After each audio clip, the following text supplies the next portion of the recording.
उत्तराखंड में धामी सरकार महिला वोट बैंक को और पावरफुल बनाने जा रही है, जिसके लिए मुख्यमंत्री पुष्कर सिंह धामी ने बड़ा फैसला लिया है। दरअसल सीएम धामी ने महिलाओं को डबल तोहफा दिया। धामी सरकार महिला आरक्षण के बाद अब महिला नीति लाने की तैयारी कर रही है, जिसका रफ ड्राफ्ट अब तैयार हो चुका है। रिपोर्ट देखिए। मातृशक्ति पर मेहरबान धामी सरकार, महिला नीति का रफ ड्राफ्ट हुआ तैयार। महिलाओं ने सीएम धामी का किया धन्यवाद। धामी के फैसले से विपक्ष क्यों परेशान?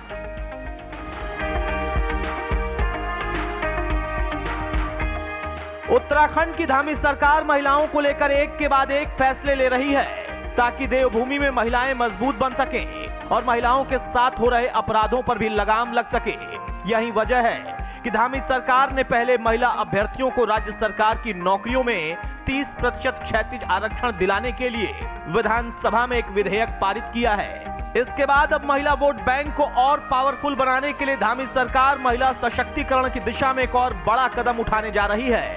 दरअसल धामी सरकार महिला नीति बनाने की तैयारी कर रही है, जिसके लिए राज्य महिला आयोग ने पूरी तैयारी कर ली है। तमाम संस्थाओं, जनप्रतिनिधि और महिलाओं से इस मामले पर सुझाव लिए जा चुके हैं। उसका ड्राफ्ट लगभग तैयार हो चुका है।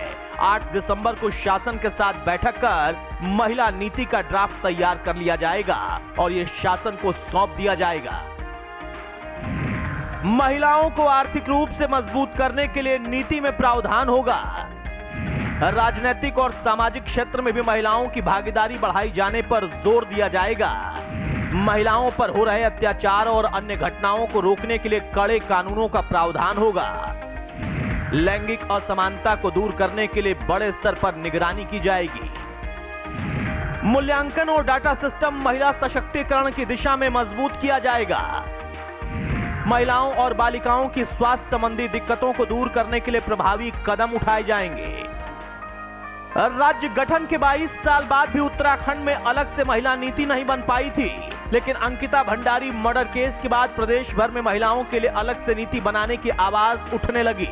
इसके बाद धामी सरकार ने महिला नीति बनाने का फैसला लिया, जिससे महिला आर्थिक, सामाजिक और राजनीतिक क्षेत्र में सशक्त हो सके।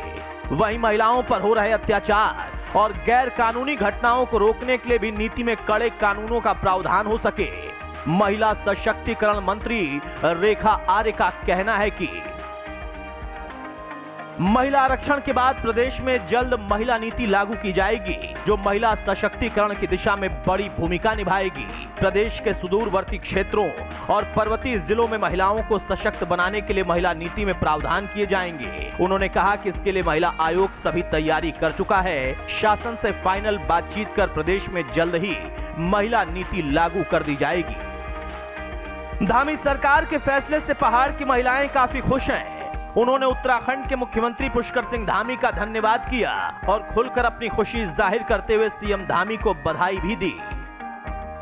धामी जी का धन्यवाद। बधाई हो, धामी जी को बधाई हो। धामी सरकार के महिला नीति के फैसले को बीजेपी ने एक शानदार फैसला बताया है और कहा कि मुख्यमंत्री पुष्कर सिंह धामी का यह फैसला आने वाले समय में बहुत उपयोगी साबित होगा।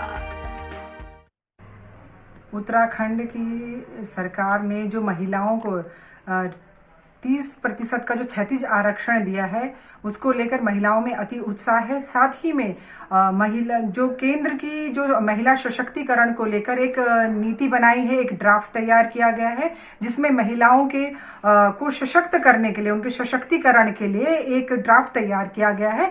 और निश्चित रूप से ये आने वाले समय में महिलाओं के लिए बहुत ही उपयोगी साबित होगा, क्योंकि आपने देखा होगा है कि जिस प्रकार से उत्तराखंड की जो नारी शक्ति है बहुत ही सशक्त है, आत्मनिर्भर है। उनको स्वावलंबी बनाने के लिए जो योजनाएं चल रही हैं, जो एक ड्राफ्ट तैयार हो रहा है महिला आयोग के द्वारा भी, जो केंद्र की नीति को लेकर ही जो सशक्तिकरण तैयार किया गया है, आने वाले समय में बहुत ही उपयोगी होगा। इससे महिलाओं में बहुत उत्साह है। धामी सरकार कोई फैसला ले और विपक्ष को बात हजम हो जाए, ऐसा भला कहां मुमकिन है।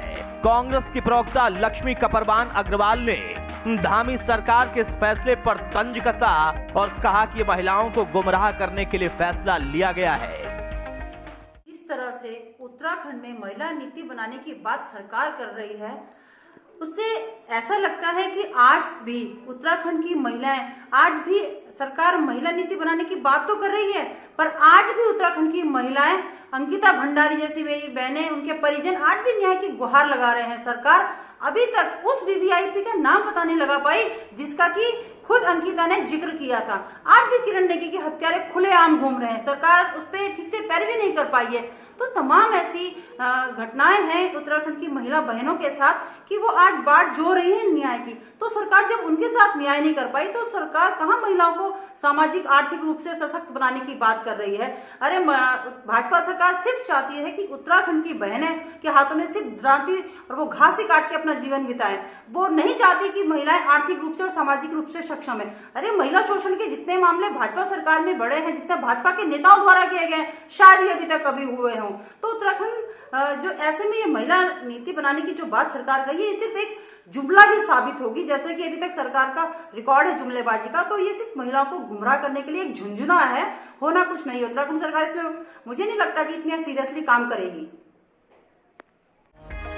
गौरतलब है कि उत्तराखंड में 2022 के विधानसभा चुनाव में महिलाएं पुरुषों से एक कदम आगे बढ़कर वोटिंग के लिए बाहर निकली थीं और बम्पर मतदान किया था। नतीजा बीजेपी ने सत्ता में वापसी कर इतिहास रच दिया था और यही वजह है कि बीजेपी अब आधी आबादी की इस शक्ति को हाथ से खिसकने नहीं देना चाहती। महिलाओं के लिए 30% क्षैतिज आरक्षण के बाद सरकार अब सामाजिक, राजनीतिक और आर्थिक सशक्तिकरण के लिए महिला नीति भी बनाने जा रही है और यही बात विपक्ष को हजम नहीं हो रही है। लेकिन महिलाएं कहीं न कहीं इस फैसले का स्वागत कर रही हैं और अब देखना दिलचस्प होगा कि आखिर धामी सरकार का ये कदम कितना कारगर साबित होगा। ब्यूरो रिपोर्ट, हिंदी खबर।